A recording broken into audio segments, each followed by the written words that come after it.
Start.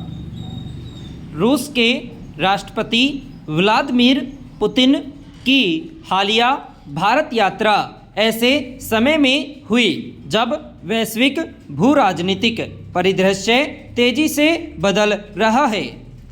पिछले कुछ समय से दुनिया में शक्ति संतुलन बदल रहा है और विभिन्न देशों की विदेश नीतियों में नई प्राथमिकताएं आकार ले रही हैं। ऐसे में भारत और रूस के बीच शीर्ष स्तरीय संवाद केवल औपचारिकता नहीं बल्कि यह संकेत है कि दोनों देश वैश्विक अनिश्चितताओं के बीच भी अपनी सामरिक साझेदारी को नई ऊर्जा देना चाहते हैं। पुतिन की यह यात्रा इस बात की पुष्टि करती है कि भारत अपनी रणनीतिक स्वायत्तता को सुरक्षित रखते हुए बहुध्रुवीय विश्व व्यवस्था में संतुलित और सक्रिय भूमिका निभाने के लिए प्रतिबद्ध है। पैरा। इस यात्रा का महत्व इसलिए भी बढ़ गया है क्योंकि विश्व स्तर पर यूक्रेन युद्ध, रूस और पश्चिम देशों के बीच तनाव, रूस चीन नज़दीकी और अमेरिका की नई व्यापार नीतियां मिलकर एक जटिल भू राजनीतिक वातावरण बना रही है। भारत जो आज वैश्विक दक्षिण की प्रमुख आवाज़ बनकर उभरा है, ऐसी स्थिति में अपनी विदेश नीति में परिपक्वता और संतुलन दोनों का परिचय दे रहा है। पुतिन की यात्रा का सार यही रहा कि भारत किसी दबाव में नहीं बल्कि अपने हितों और मूल्यों के अनुरूप निर्णय लेता है। पैरा। भारत और रूस के संबंधों की नींव शीत युद्ध काल में पड़ी थी।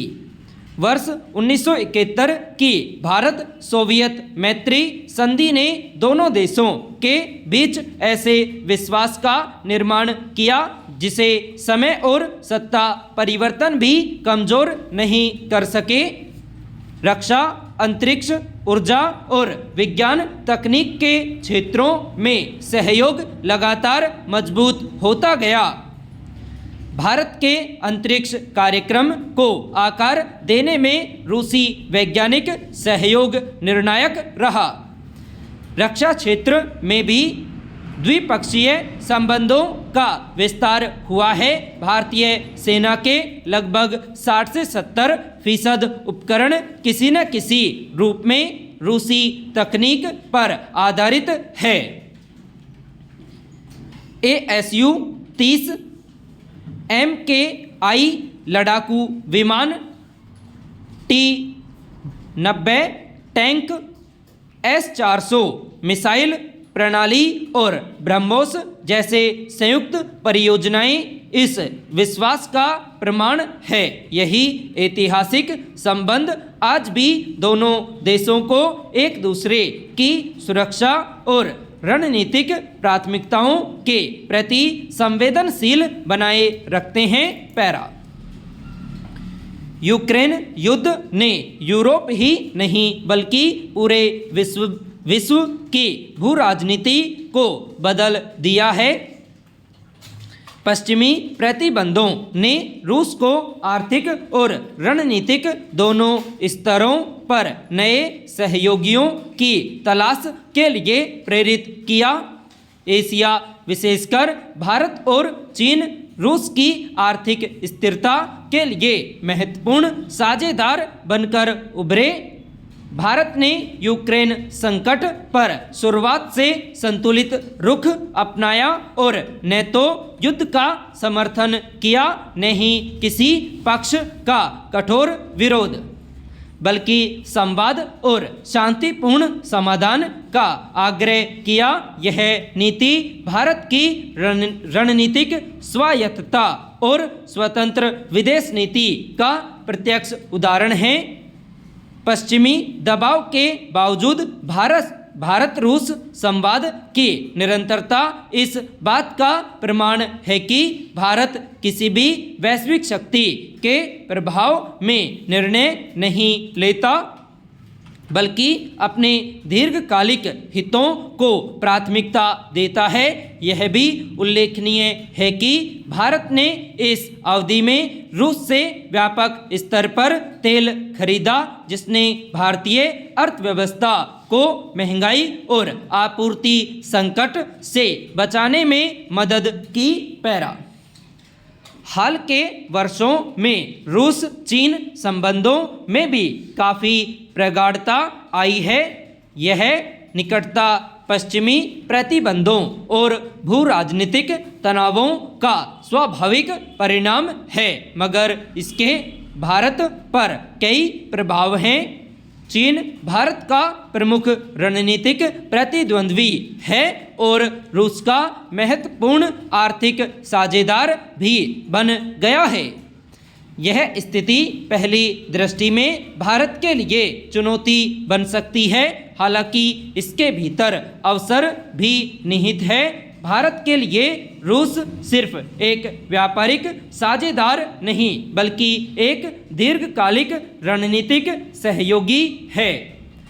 रूस के वैज्ञानिक, रक्षा और ऊर्जा क्षेत्र में भारत के 7 दशकों से बने भरोसे को केवल चीन की निकटता कम नहीं कर सकती। इस जटिल त्रिकोणीय परिदृश्य में भारत के पास पर्याप्त रणनीतिक अवसर हैं, जिनके माध्यम से वह रूस के साथ अपने संबंधों को चीन रूस समीकरण से अलग दिशा में आगे बढ़ा सकता है। इसी संतुलनकारी भूमिका ने भारत को वैश्विक स्तर पर एक स्वतंत्र शक्ति के रूप में स्थापित किया है। पैरा अमेरिका की ओर से चीन पर शुल्क बढ़ाने के बाद वैश्विक आपूर्ति श्रृंखला का पुनर्गठन तेज हो गया है। कई बहुराष्ट्रीय कंपनियां भारत सहित एशिया के अन्य देशों में वैकल्पिक विनिर्माण क्षमता तलाश कर रही है। यह भारत के लिए एक बड़ा अवसर है, पर साथ ही चुनौतियां भी कम नहीं हैं, क्योंकि अमेरिका और रूस दोनों के साथ भारत संतुलित संबंध बनाए रखने की नीति पर चलता है। हिंद प्रशांत क्षेत्र में भारत और अमेरिका की रणनीतिक साझेदारी मजबूत हो रही है, जबकि रूस इस क्षेत्र में चीन के साथ गहरी साझेदारी चाहता है।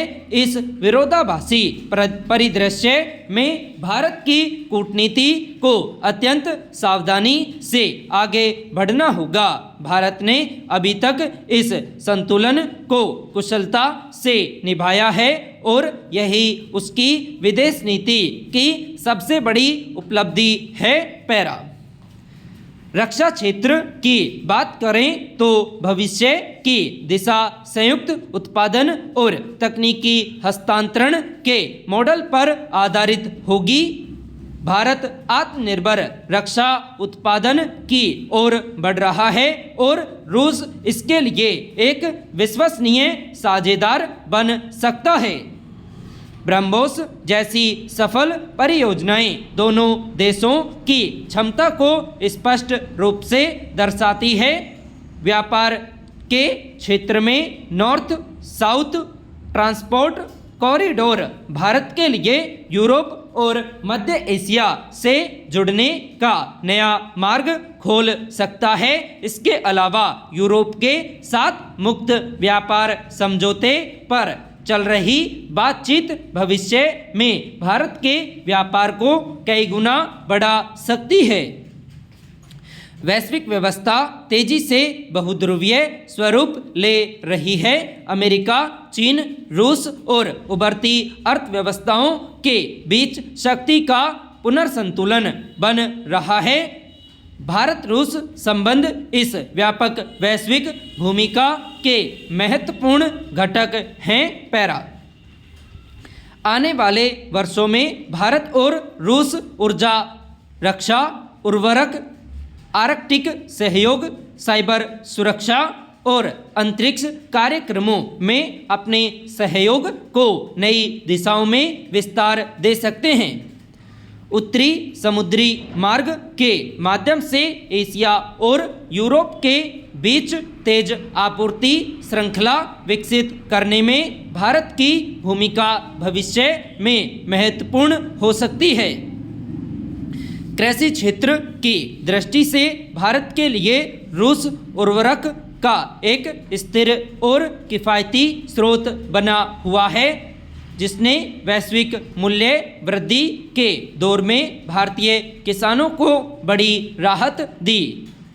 रूस की ऊर्जा परियोजनाओं में भारत की भागीदारी दोनों देशों के आर्थिक संबंधों में नई गहराई जोड़ सकती है।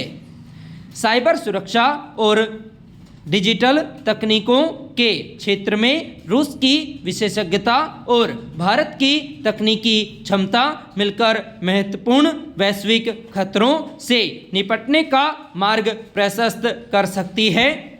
अंतरिक्ष कार्यक्रमों में भी संभावनाएं व्यापक हैं, विशेष रूप से गगनयान मिशन और भविष्य की मानव अंतरिक्ष उड़ान परियोजनाओं में रूस की भूमिका अहम है। इन सभी आयामों के बीच भारत रूस संबंधों की स्थिरता इस बात को रेखांकित करती है कि यह साझेदारी केवल कूटनीतिक विकल्प नहीं बल्कि बहुध्रुवीय होती वैश्विक व्यवस्था में भारत की रणनीतिक आवश्यकता है। मौजूदा परिस्थितियां यही संकेत देती है कि दोनों देशों की साझेदारी आने वाले वर्षों में और अधिक मजबूत, बहुआयामी तथा भारत के लिए दीर्घकालिक राष्ट्रीय हितों के अनुरूप विकसित होगी। संपूर्ण।